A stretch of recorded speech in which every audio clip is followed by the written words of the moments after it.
basically we're talking about the key ingredients that have made up what Free Life is. Free Life started, this is really cool, I didn't plan the timing on this, but 17 years ago this week, we started driving. We hadn't moved yet. We started driving from Longview, Texas. Rained every Sunday. 4 years old, 3 years old, or 3 years old. Y'all switched on me. And not even a year old.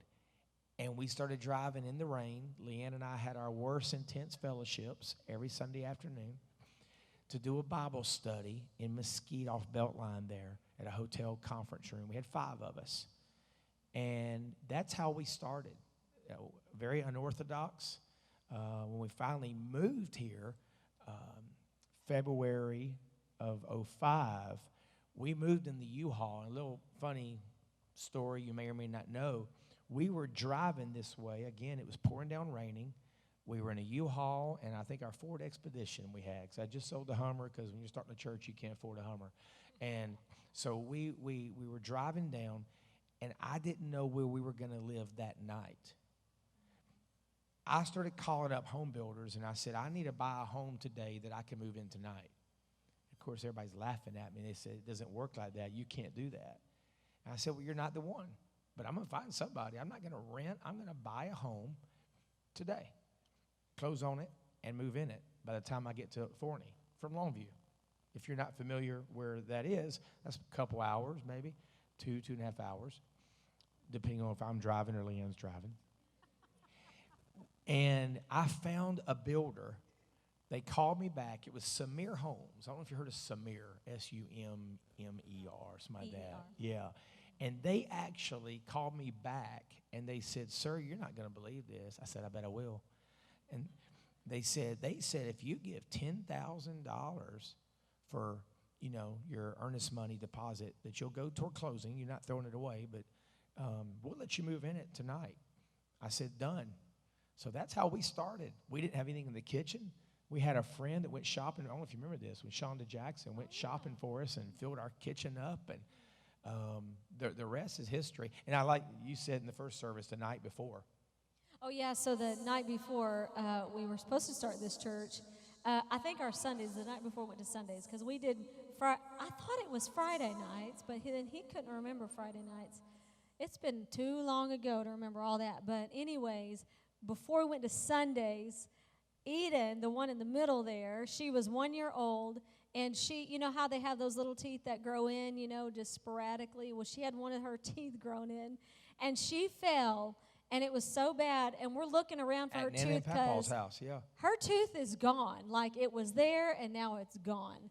And we can't find it anywhere, and I get to looking closer, and it's still there. She just pushed it back up into place, like in her gums. It was crazy, but all kinds of those kind of stories happened. Yeah, that's how we started. Before we actually launched on Sundays, the enemy was fighting hard. Yeah, the night before Easter Sunday, our very first service, we spend the night in the emergency room. Oh, yeah. And weren't we in the emergency room at Christmas with one of them? I'm when sure we first we were. I don't know. At some point, we were in and out of ER. They were always getting hurt. They were always picking on each other and fussing and fighting. They cost us way too much money. And what we want to do today is really just kind of, I don't know, take you behind the veil, if you will. I don't know what you would call it. But I want you to know your pastors. I want you to know we've grown so much, and there's some of you that we've been on vacations with, but many of you we don't know that well, and you don't know us that well, and we want, by the end of this month, we want you to know everything about Free Life. So if you came for the first time today, buckle up. You came for the right time, and in the next few weeks, you will know as much as the person that's been here 17 years, and we want it that way. When we say secret sauce, let me clarify. We're not saying here are things we've done to earn where we're at. We're talking about things we've identified that God honors. So next week, I'll be preaching, teaching, and talking about our core values and values that bring victory to any house, God's house or your house. And one thing more I want to say that I want to hear from you ladies, because y'all are just phenomenal. I don't want to be up here and almost on a pedestal. We are not perfect. we got some, and that's not just so nobody's perfect. No, we got things at times that if you heard us fuss and fight, you wouldn't be here. But chances are you'd probably be nervous if we heard you fuss and fight too. So let's let our guard down and be who we are, right? I do want to brag on my daughters in a healthy way, as I hope you're proud of yours. All three of them have grown up in ministry. And I don't want to, let me just say, this is not normal. I could name drop for a long time today on people you watch, and I know where their family's at. And I don't say it to be mean. I say that, and I'm not saying we've arrived. I'm just saying something special is happening in the house. And somebody taught me a long time ago what happens for the pastors and the families and the leaders of that house. You need to be careful who you're up under, because what's on them will get on you. He said the anointing flows from Aaron's beard, and it flows down the body. So it starts at the head. So whatever's on you, so you can believe for this today. We have 3 daughters that love Jesus, love ministry. They're all called, they love us. We love them. They love each other. We may fight and fuss, but we get over things. And one person paid a compliment a few days ago. Me and Ashton were with this person, and he's a college kid. And we were having dinner with him. And he said, man, y'all are just a tribe. Y'all just roll together, and y'all are so tight. And it's the truth. We are. But we believe there's 3 things that's going to happen for you this month. You're going to grow in your faith, you're going to grow in your family, and you're going to grow in your finances. Those 3 things we want to build you up in. How to grow in your faith, how to see your family be built up and grow. You may be from a broken home right now. It's too late for me. No, it's not. God can do the exceedingly and abundantly in your life. Maybe you're renting right now and you're in debt higher than the ceiling, It's not too late. Right. So you're going to grow faith, family, and finances. But girls, talk to us. What are some things that I just wanted y'all to hear from them, their perspective of growing up at Free Life the past 17 years. It hasn't all been perfect, but it's been a pretty cool ride. So who wants to go first? Go ahead. I'll go first. So one of my biggest memories was at youth camp, and it's such a big memory for me because it's where God called me into wanting to speak and having that passion. And it started out with kids, and it's still continuing with kids. And I just preached last Wednesday, not to glorify myself, but I remember at youth camp, it was during worship, and I was praying. I was like, I think the preacher got up there or something, and it was like, just ask God what you're called to. And so I was asking, I was like, God, what am I called to? And I was like, is it worship or is it singing? Because all my sisters sing, and well, my dad doesn't, but most of my family sings. And so I was like, it has Definitely to be singing. Not. He gives it a good try, though. I was like, it has to be singing because everybody else is. But then he said, no, Eden, I want you to do that. And it's the person who was speaking on stage. So later on down the road, maybe a few years later, God's called me to speak to the kids, which was very cool. But I wanted to say that because we're not in this because of them. Yeah. They can't force us to have a passion for what we're gifted to. I'm gifted to speak. I'm gifted to speak to the kids. He didn't put that inside of me. God did. That's right. And I realized that. And I think, with how he's talking about he doesn't have perfect kids, and we don't have a perfect family. We don't. And we're the way we are because of God, yes. He's helped develop us, our dad and our mom, but we're the way we are because of God, not because of them. That's right. They didn't put that stuff inside of us. Yeah, that's so good. Let me say this really quick. I want to hear from Ashton and Sid too. But what I've said to them before is I can bring you to the table, but I can't make you eat. So as a pastor, as a dad, you know, if you're over a company, a CEO of a company or owner of a company, and you have kids, you know, you bring them to the table. But they've got to choose, and they could have chosen, and we'd have been proud of them if they were doing anything else, teaching, nursing, doctor, whatever it might be. We're proud of them, not necessarily because they're in ministry with us, but because they're following the call of God on their life. And we brought them to the table, but we're also seeing them on their own willfully eat as well. So I thought that was good. Yeah, I think kind of my personal story, and I'm only saying this not necessarily for our family, but because so that y'all understand how crucial it is to raise your kids in the church, that growing up, even though we are PKs, I did not want to be in ministry. I was like, you know, y'all have fun. And y'all... Yeah, like, you went to work at Chick-fil-A. Yeah. Y'all were great examples of, like, what ministry is. I didn't have a bad, like, upbringing, but it was just I did not want to do it.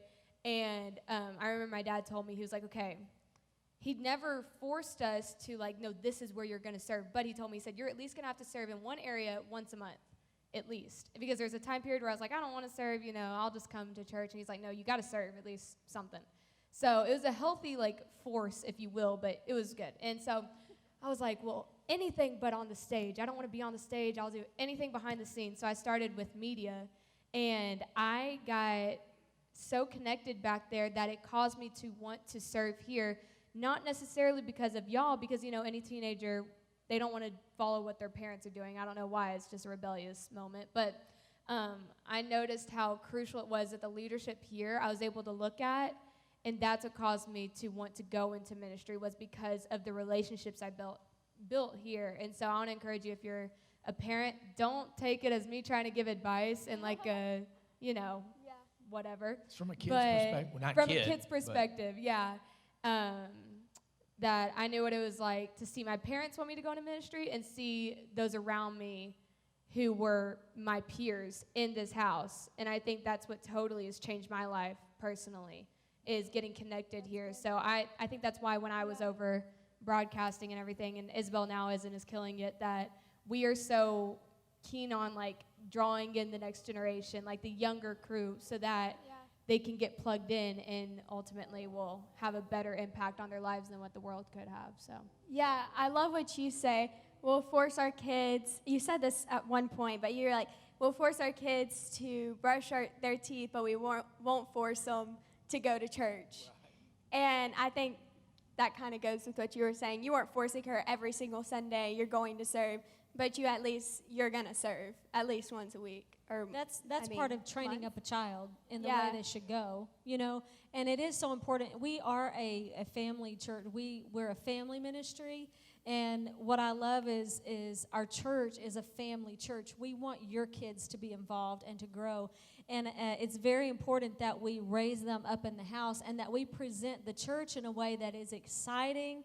It is fun. It is something that is celebrated in the house, because when you celebrate it, like whenever we were going to set up, it, you know, hey, we're going to set up, or we're going to church, or, you know, things like that, you know, were an exciting thing that we would celebrate, because what you celebrate in front of your children, you're training them to celebrate as well. And so you definitely want your kids to see the church as light, as hope, as fun, as exciting, as a place to plug in and flourish. And when you do that, when your attitude's great about it, their attitude's great about it. And like Eden said, it can never be an option. Like Richie said, whenever he was a kid, he didn't say, are we going to church today? What was it you said about your dad? Donnie Mullis would have said, get up out of that bed. We are going to church. There's no option. So take away the option button. Right. That's good. Yeah, because our kids need to know that church is important, and church has a purpose, and church is exciting. Yeah. So good. Sydney found her calling, and I love it that we've had people come in. Some of you know Sydney before and can testify. I mean, it's just unbelievable how far you have come, Sid. I mean, to be able just to, she can just carry just about anything on the stage, and it makes it easier on me, number one. And, well, number one, I love it that she's feeling her calling. Number two, it does make it easier on me, and she's a great team member. But there's been different people that have come in that you would think we got together and talked to. But like Trent and Keisha one night during Refuel years ago, I think it was Refuel. For some reason they were here. And then Pastor Gwen, last week, you were leading worship in the altar, and she just pulled you aside. And I love those moments. And when people come in, you guys have been models for us and our kids like we have your kids. But tell them about the situation with camp. I think it was camp, wasn't it? Yeah. Yeah. So whenever I was about 15, I think it would have been, I went to a church camp a few hours away, and we went with our youth group. And I didn't necessarily go thinking, oh, I'm going to find my calling. I don't know what I was thinking, but I'm sure it wasn't that. So it was like the first or second night, the speaker was speaking and talking about like finding your calling. Actually, it may have been a morning session, but beyond the point, earlier in the week. He was speaking and like about finding your calling and stuff. And I began to ask God in like the following like sessions and stuff, like what do you want, kind of like Eden, like what am I called to? And I didn't get the answer the first time, which is a message in itself, but I didn't get the answer the first time I asked. I had to continue and ask. And the night in worship that I asked that, I felt like he revealed to me music. And I don't think he said worship, which is interesting. I don't know. But music, and obviously that's where I use that gift is in worship.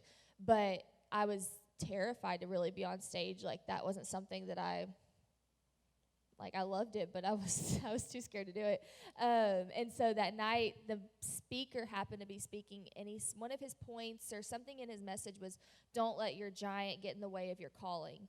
And I connected that to literally what I was dealing with. And so it was really cool, but that was kind of my story. But I don't know, this is about church, but I don't know how, kind of like my life growing up, because it was kind of different than Ashton's as far as like I started working at the church at probably 15. I don't know, you're Pastor Dave, you may know that answer. But you were putting the I'll tithing yeah. envelopes and pins So we on the back came- of seats. And yeah, Cleaning like we would come for like Cleaning a few bathrooms. hours, like maybe a day during the week, and we did the tithing envelopes, and we were basically support staff. Basically, that's basically what we were. And then Wednesday was cleaning day. Do you remember that? It was cleaning day with Miss Maria. And we had to clean the church. I remember. And Miss Maria would put you to work. And so she was the sweetest, toughest worker. Yeah. Still is. Yeah, for sure. But really being able to be raised here at such a young age, I was able to grow, and it shaped me into who I am, the leader I am. Not just from them, obviously from them, but because they put me in this house and because I had the opportunity to work at the church, I was able to grow. I wasn't just placed in a position that I wasn't ready for. I was grown into it. Yeah, I think a good takeaway is your student, your child, whether they're school age or teenagers, find a place for them to plug in, because we have seen this time and again. When you plug into a church, it just changes your perspective. And I encourage you as adults to do the same thing. Plug in somewhere, because it does change your perspective, and it is a way that you get in and something happens. You just begin to grow in a different way, and you become stronger in a different way. So I encourage you guys to do that. Well, and I want to say this, because we've given you kind of a quick overview version of the product, like, the results. But there are some things that intentionally or unintentionally, ultimately God's grace, because they say it's not, and I love hearing that we can't call them. God calls them. But there are some things we can do to cause them to want to pursue ministry and pursue the things of God. And I heard one person say one time, up to 18, your kids do what you told them to do. But over 18, they do what you showed them to do. And it's like being intentional about modeling. I can't expect something from them that I don't. I got to be the first to say I'm sorry. I got to be the first. If the head is the leader, the man is the head of the home. I said this to the men's breakfast today. It doesn't mean just the head. It means he's out ahead. He's leading. And that's important for you to know and to realize. And, but there have been many fun stories one of them's not fun, but I thought about even the first year here from about your cookie cake experience. Yeah, so I didn't want anything out on the counter in the house. And let me stop it. The reason we want to go here is to show you that through all of the good, bad, and uglies, you have not done too much. They see how you respond under pressure. They see how you respond when storms hit, you know, or somebody close to you, somebody close to you leaves the church or whatever. Do we bash and are we real ugly, or do we, you know what I'm saying? They get that stuff. And so go ahead. So this doesn't really have any relation to church, but it does have a relation in this respect of, you know, the devil always tries something. You know what I mean? And so we were at home, and it was, I guess, a normal day. He was on the phone, and I had stuck a, you know, the cookie cake that you get, and they had put it in a cardboard box. So it was really ugly, and I didn't want it out on the counter, so I hid it in the oven. And then sometime later, maybe the next day or so, I forgot about the cookie cake, and I preheated the oven. And so the cookie cake was set ablaze, and fire is literally coming out of the oven. It's going up to close to the ceiling, if not the ceiling. Richie comes in. I'm screaming for dear life, Richie, help, or whatever. And he is totally ignoring me. He literally goes into the closet to get away from me. And I am panicking. Because I totally thought she was yelling at one of the kids. We got kids like that. I mean, seriously, I'm losing it, and he's ignoring me. So anyways, finally, I get his attention somehow, and he comes in, and y'all know the little spigot from the sink, you know, the little bitty spigot? So he's going to put it out with that. So he gets that. Always want to be a fireman. Lifts it up, and of course, the sink's on this side, the oven's on that side. He's got a little bitty, he's trying to water that fire down. Anyway, so the fireman said, actually, that was a good thing because at least it brought the temperature down some. I don't know. Anyways. Yeah, and then tell us. Go ahead. Yeah, okay. So another funny story about Dad. We were, and it's me too. We got lots of them. No, one time I was cleaning my room, and I had a pile of clothes on my dresser, and I had lit a candle next to it because, you know, I was trying to clean my room and it made it smell good.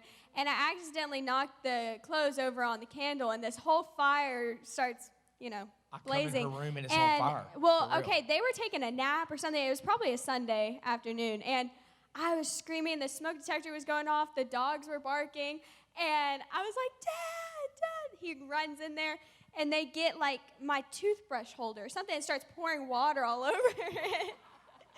But time I set my room on fire. We need one more about you because when we went to the fair, I was talking about this the other day. No, don't tell that. Don't tell her. That has nothing to do with church, so let's not. I think it's hilarious. If you want to know the story, just go see us story. privately. Y'all can come over afterwards and we'll tell How about your experience when you heard about the owner here having a big dog? So before we ever purchased this building, we were driving home one day, I think from maybe Nana and Pablo's or something like that, and he was like, hey, the owner of this building wants to meet with me for a second, but just to warn y'all, like, she has a really big dog, and it'll be up here, so just stay near me. And when I was younger, I don't know why, but I was like, oh, my gosh, like, a big dog is going to be there. Like, Clifford, the big red dog, is going to be there. And that's what I thought, like, genuinely thought. And I don't know if it's because I was a dumb kid or what, but so we go in there, and turns out it was just like a Rottweiler or whatever, but I was shook. I was like, oh my gosh, I get to meet Clifford, and then it's this dude. But yeah, I remember go ahead. Well, that was basically it, but it was really cool because, side note to that story, when we came in, I was like, whoa, this place is ginormous. Like, if we get this building, we're banking. Like, whoa. And now, I mean, it's amazing. Not banking as we're making money on people. No, like, yeah. Because I'm going to tell you what's really funny or sad or whatever is, this is live, isn't it? Yeah. Well, no, I'm going to say it. I was in the bathroom. They were in the bath. So I was in the hallway, and somebody comes out and says, you need to have a talk with your kids. And I'm like, well, what did they do? I mean, they called me out in front of everybody in the hallway, like, I need to talk to my kids. I'm like, Well, first of all, a different approach is better. And then they said, we heard them talking in the bathroom. And I'm thinking like, oh, gosh, what are they saying? You know, how bad Who can knows? it be? And they're talking about going shopping after church, and that shouldn't be on their mind. I'm like, What? I literally just walked away. I didn't say anything ugly. People They're could be so girls, religious. that's We always love on them. their mind. That's Come always on. on their I mind. know. They That's what have we an love. anointing for shopping. Many struggles, but many rewards. Yes. I remember walking in the building, and off of what you were saying, how the building was so huge when you walked into it. We walked into Kids Life, and I remember just thinking it was ginormous. Even in our old building, I was like, this is huge. Like, this is so cool. And then I think about the kids now walking into the new building with the kids' facility. so exciting. Yeah. And they're going to think it's like a mansion. Like, Yeah. it's so cool. Well, I'm I glad get so you brought that excited up. for them. Speaking of that, that's kind of what we want to do today too. Is really kind of let you in. Obviously, you don't know our whole life just by one few minutes sit down, but we just want you to feel us, to get us, and we really want to do this family thing with you and your kids as well. We make places. I was telling them. I mean, we got teenagers running cameras right now. Isn't this amazing? We have, well, actually not a teenager anymore. Carlos, you said the first service, 14 years? Carlos is running one of our cameras, and he's literally grown up. What are you, 21? 19. So you've been here since you were 5. That's a product of Free Life. When I saw Abby I don't think you're taking pictures in service, are you? And then Nico as well. But Abby, I mean, you have grown up. What were you, 3? And tell the story about the. Oh, yeah. So Abby and Eden were little bitty together, and me and Abby's mom, Jennifer, were walking them, and they were in strollers at the time. They were so little. And so Eden has a baggie full of Lucky Charms, and Abby wants some. So she's like, can I have some? Eden's like, yeah. And she gets all of the marshmallows out first for herself, and then she shares the girl. bag of Lucky I mean, Charms. Yeah. they were good. So yeah, we want you to see the results of what can be in your home, and we haven't told you. You know, we don't post. We were talking about this earlier. We've gotten in so many fusses and arguments. We had one between services just now because I thought we could have done a better job in the first service. And so we're like, nobody come in here. We're It talking. was the deliverance, anyways. So we start talking, and then we finish it with circling up together and holding hands and praying and going out. And if I will treat them right for lunch, they'll all forgive me and it'll all be good.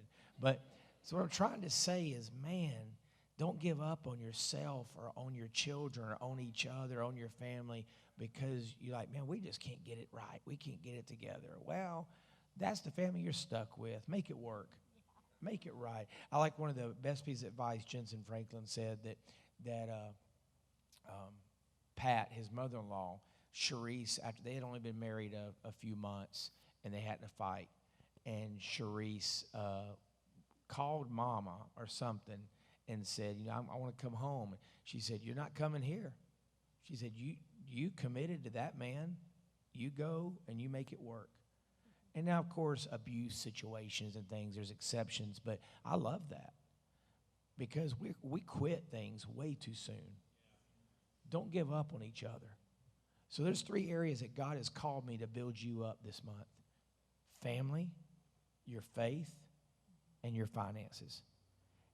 Ironically, the 3 areas, they say the 3 biggest reasons people come to church: to grow in their faith, their family's jacked up, or their finances are under attack.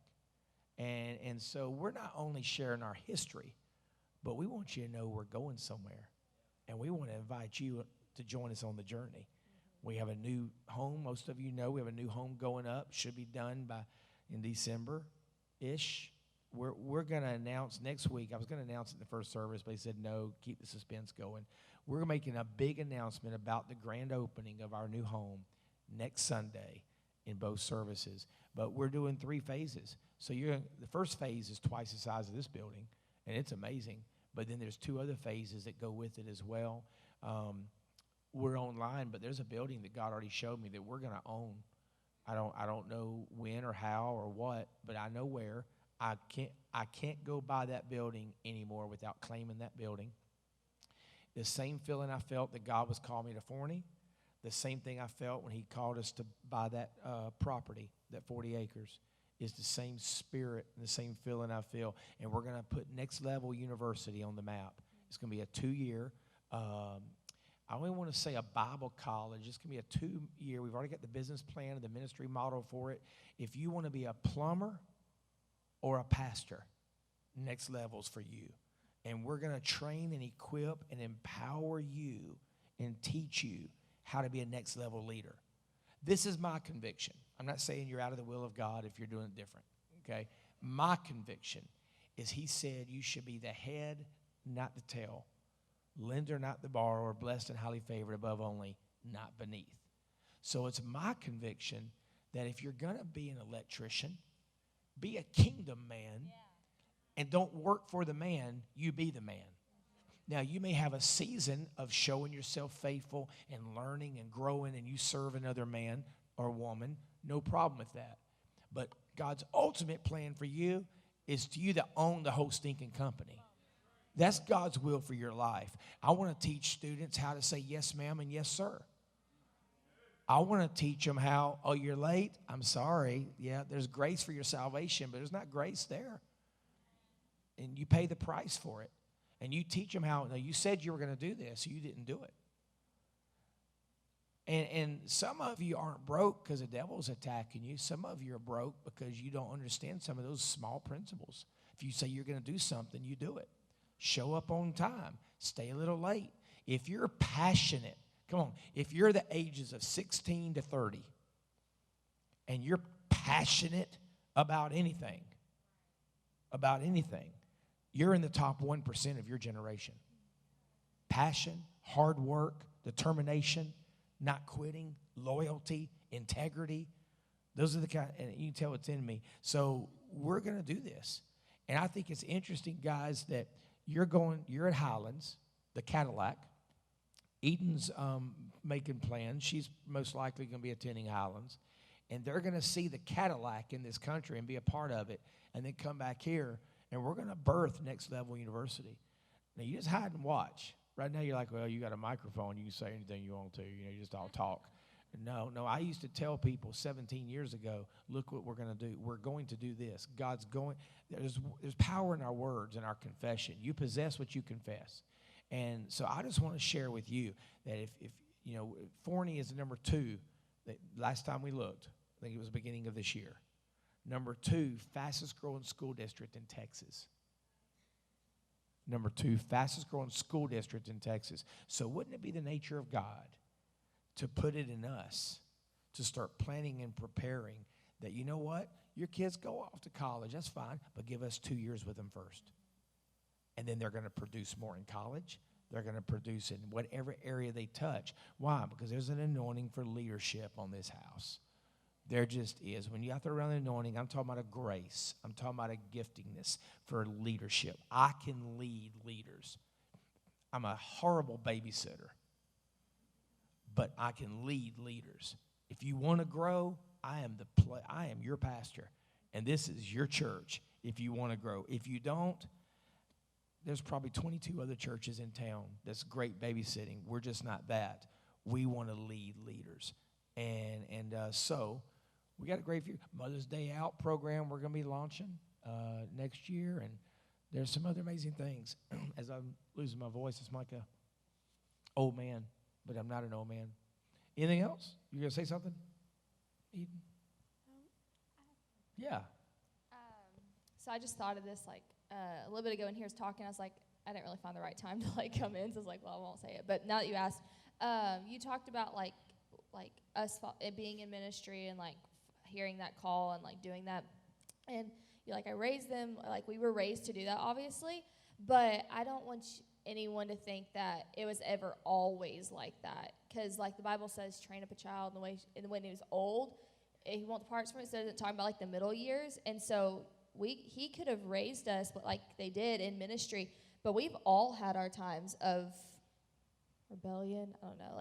Sometimes it's worse than others, but we all had our times of maybe not necessarily wanting it or going off path a bit, or just even if it's just in the mind, desiring something else, but then we all ultimately came back to this one thing.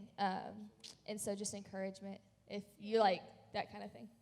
Sydney, that's so good, because Leanne's always said parenting is eventual.